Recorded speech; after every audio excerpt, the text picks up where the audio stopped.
Welcome to my Becoming a Millionaire series part 4, y'all. This is an update for you as I continue to lay the groundwork step by step towards becoming a millionaire with my 9-to-5 income, baby. Not with a bunch of other stuff, not no rich family, not no sugar daddy, not no scamming, no scheming, baby. Just regular work and putting my money to work so that it can grow. So I always start off with a update on where I am from a net worth perspective. And then I'll tell you some things that have been working for me as of late that you may want to apply to your financial independence journey. So if you are new here, hey girl, hey, my name is Jocelyn and I'm the founder of Maximize Money, where I teach 9-to-5 earning women how to create their dream lives with their 9-to-5 income so that they can do more of what they love without trading their time for it. And as I mentioned, I'm on a journey to becoming a millionaire from scratch, okay? Not no trust fund, not no nothing, okay? Just me doing the work, letting my money grow, and ultimately getting there. So like I mentioned, I'm going to give you a quick update to where I am and tell you some things that have been working for me. So as of today, at the time of this recording, I am at 26.5% to my goal. I'm going to try to put a little clapping music or something. So yeah, I have $265,000, available and attached to my name. I took some money out this last month because my home went through escrow analysis and I ended up having a higher homeowner's insurance, and so with that comes a higher mortgage payment. So instead of just accepting the full mortgage payment, I cut the new increase in half by just moving money from my high yield so that I can kind of keep things steady. So my new mortgage is going to be $146 more than what it is right now because, again, of homeowner's insurance. And so it is what it is. Part of the game. Rent going up, mortgage is going up. It is what it is. I'm thankful it's just $146 and not like $500, $700. But if you are a homeowner, baby, put your provider, your home insurance provider below. I might need to call around. You can still shop around. That's something that I've learned. It doesn't matter once you sign the contract. They will provide the refund on whatever you didn't use because I've done that before, okay? So I'm going to still be shopping around, but for now, I've just accepted the new mortgage payment, the escrow analysis, and we're just going to move forward, child. So most of my, because I feel like somebody asked this on a former video, most of my net worth is attached to my home, which is why I believe homeownership is worth it. It needs to make sense for your lifestyle, though, but like, my net worth has gotten to where it is primarily because of my home. I obviously like stocks and stuff, but if I had to think about percentages, my home accounts for probably about 60% of, this new net goal that I'm at, 26.5% to 100. And then probably 40% between my 401ks, my Roth IRA, my other like retirement investment accounts that my advisor is managing, and I think that's it. Yeah, my 401ks, my Roth IRA, and my brokerage account for my retirement, and then I also include my godson's money as well because we, meaning his parents and I, are investing for him in a brokerage account, and I am essentially on the account as a holder, so he will get the money when he turns 18, pending he is doing well with his life, okay? So let's get into what I learned. Sorry, I ended up yapping a little bit. So number one, the lesson I've learned is to make decisions that honor the future version of you, and I put in parentheses faith over fear. And I feel like I have been making a lot of situations or making a lot of decisions as of late that the current me is very scared about, okay? I have really been stepping out on faith and just letting God do and trying to stay in alignment with his will, and it feels good. So I am doing another pitch competition. I might put the footage on this video for you guys to see, but like I am focused on like really growing in my business and scaling my business strategically. And so, you kind of need more money to do that kind of stuff. So I'm going to see if I remember to put the video in here. I will. Just a little snapshot. To purpose. The further I get from distractions. And the further I get from distractions, the closer I get to focus. Life change, breakup. Breakup, and a life change. Life change and a breakup. Breakup and a life change. Y'all gonna be hearing it all throughout the night. Life change and a breakup. Breakup and a life change. Life change and a breakup. No breakup, no life change. When life change, there's a breakup that has to happen. I'll put it in here. Otherwise, just keep listening, child. I don't have nothing for you. So yeah, I'm pitching my business more, and I'm just increasing the brand awareness. And it makes me very uncomfortable because I'm very much the girl who will sit here and type all day. Okay, if I could build a business without being out there, I would totally do it. Like if I could just have a laundromat or something, which is what I want to do eventually, like that would be great. But I feel like I have to put myself out there with the kind of business that I have, but not make myself the business, if that makes sense. So that's the biggest thing, is I feel like sometimes we just be thinking with limited mindsets. And I have these conversations all the time with like my business besties, as I call them. Like I have 2 separate women that I really get a lot of intel from. Like I'm just thank God for them daily, because they be pushing me, you know? And so like, they be like, okay, I'm like, I want to do this. And they're like, no, you need to be thinking bigger. And I'm like, oh, okay, you're right. Let me think bigger, you know? So like my decision making, I think about what I want to be doing this time next year, what I want to be doing 5 years from now, what I want to be doing 10 years from now. And sometimes you got to step out on faith to see that and recognize that like you don't have to have the full blueprint. Just do what is a part of the vision that God is giving you, and he'll fill out the rest, you know? 2, the second thing that I've learned about becoming a millionaire from scratch is to invest in my company's 401k. Now, thankfully, I have been investing from the very beginning. And when I look at my net worth now and I focus on my investments, it's truly my 401ks that are bringing in big bank, okay? My Roth IRA is doing really well as well, but I haven't had a Roth for as long as I've had 401ks because I've been working since you could work, you know? And so my mom was always adamant about like, listen, you need to invest in the 401k, especially if they offer a match. And that didn't really mean nothing to me back then, but I'm just like, okay, well, it's free money. Like that's what I connected it to.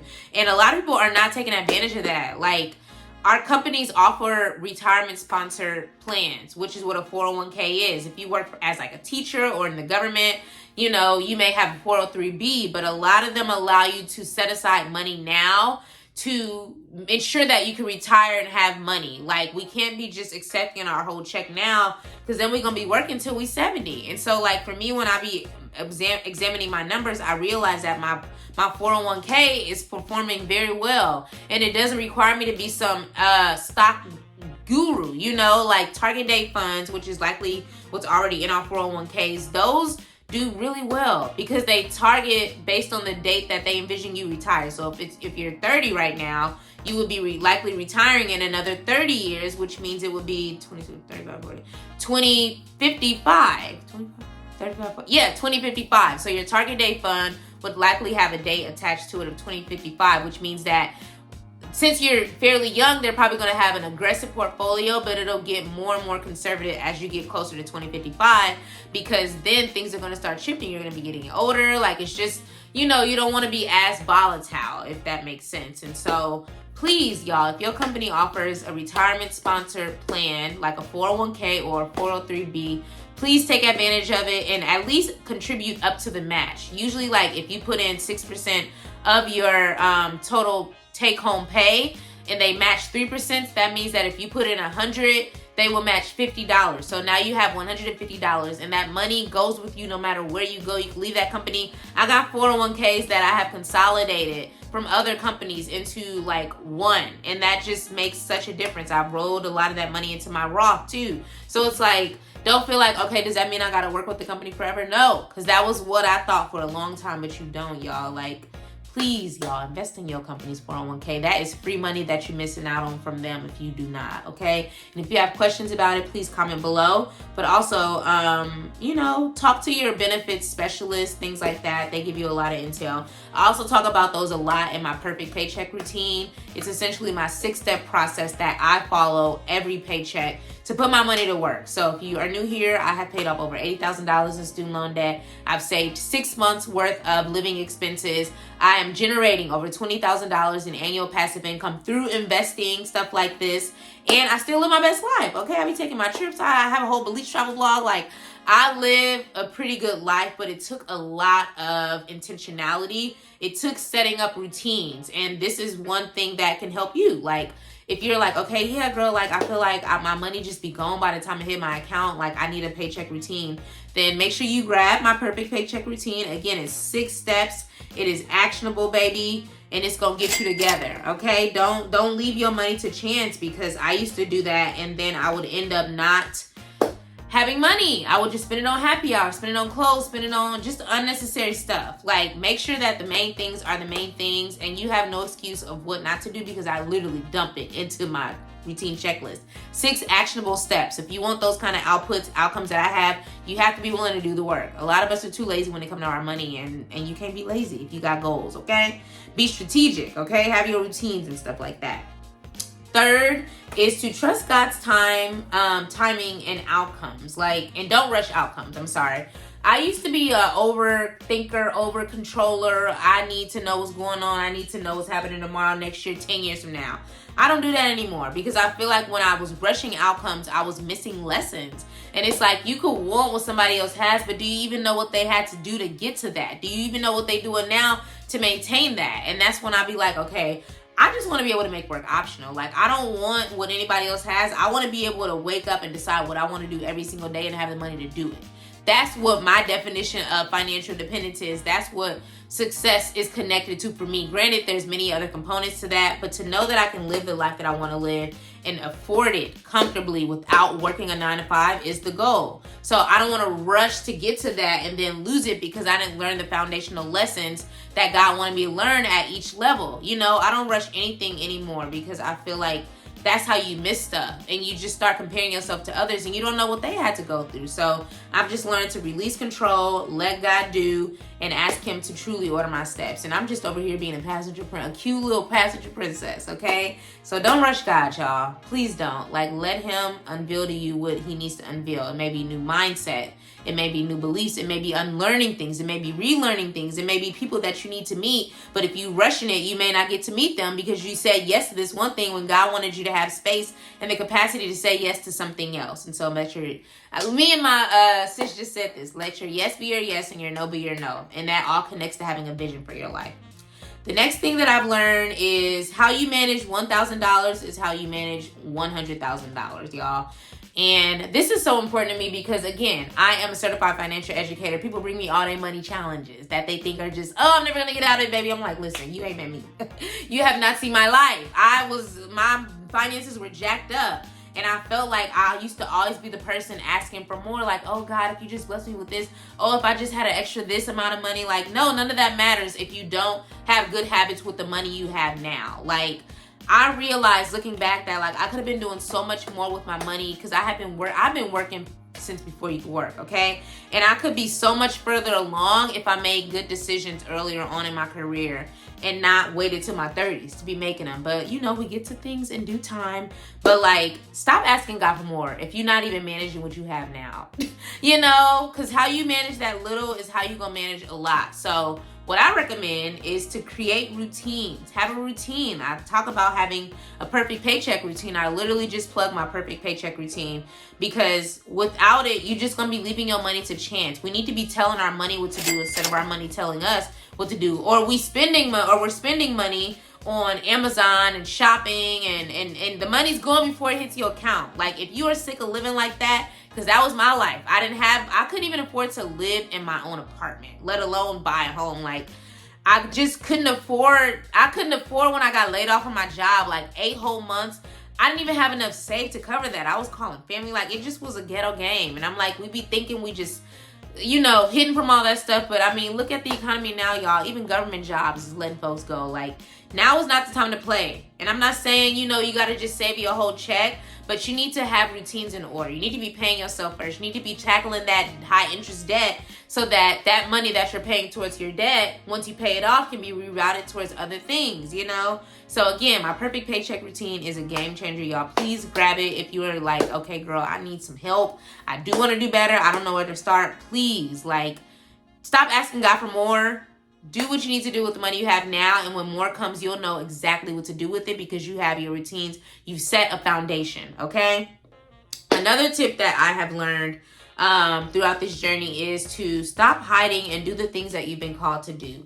Like I said, I'm the girl who will sit behind the computer and sit here and type all day. I literally work on the computer for a living, you know? And I feel like God has been calling me out and I don't like it, but I've been doing it. So one example is that I recently was asked to, you know, speak on like preparing financially for purchasing your first home. Like my real estate agent asked me to do it.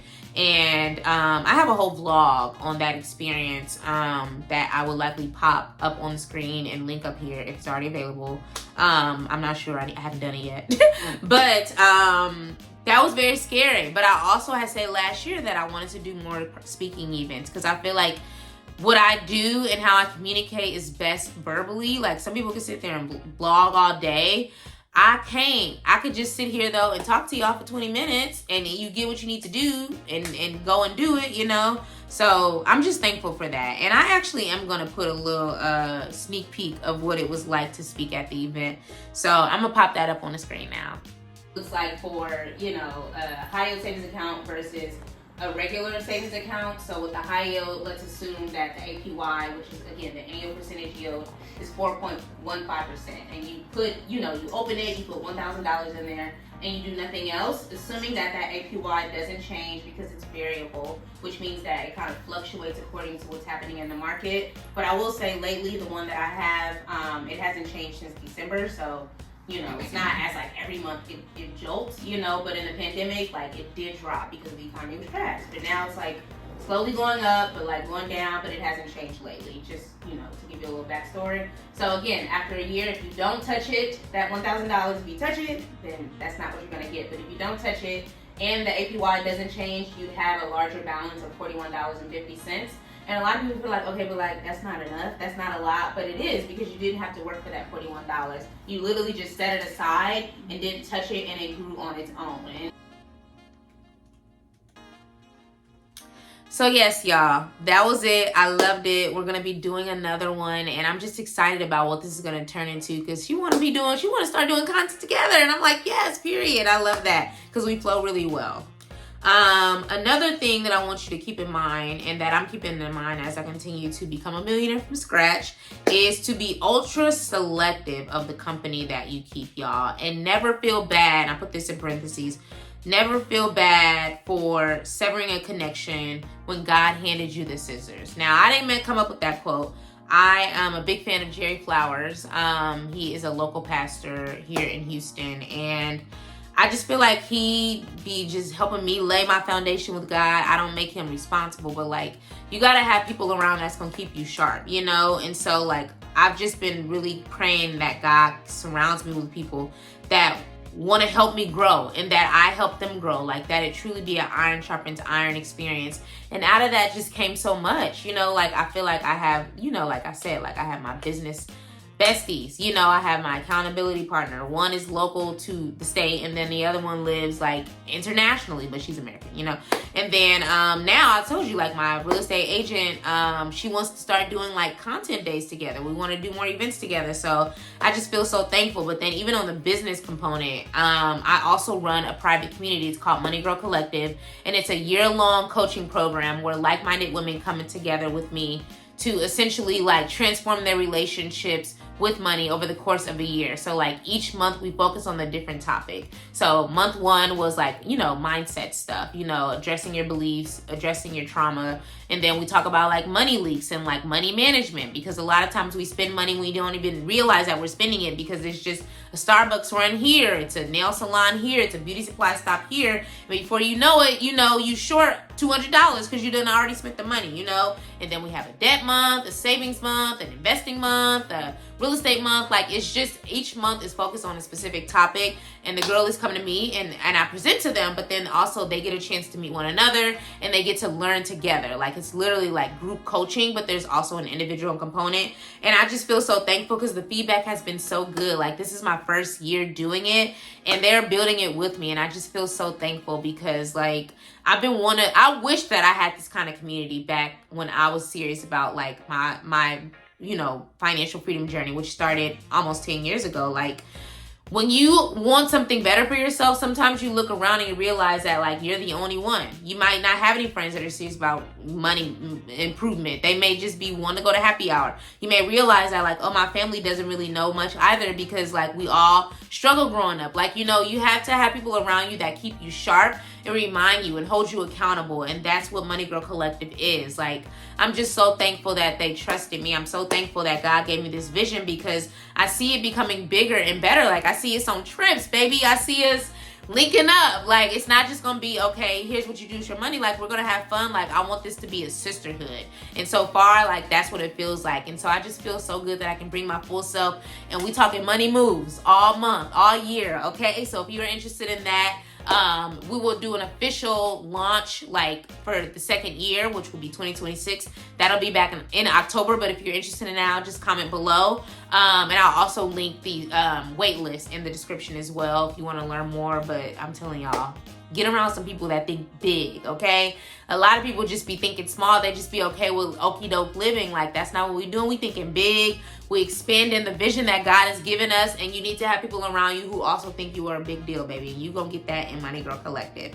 So yeah, linked in the description. Again, it's my private Money Girl community for the girls who are serious about transforming their relationship in 1 year. So relationship with money in 1 year, but ultimately your relationship with yourself, okay?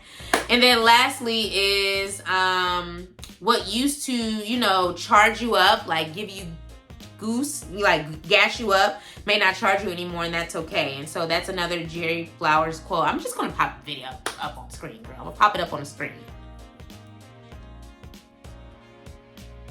So yes, that really spoke to me, because I feel like a lot of stuff in my past used to really get me going, get me excited. But I'm realizing, like, after going through this season, and I'm still in it, but going through a season of like not drinking alcohol, like I haven't smoked all year, and I'm not even a regular smoker. Like, I smoke really, it's a special occasion. Like, it gotta be a special occasion. Like, all the vices that I had just no longer serve me. And that's not to say I'm never gonna, you know, smoke a little something ever again. That's never gonna say I'm not gonna have me a little cocktail, because I am.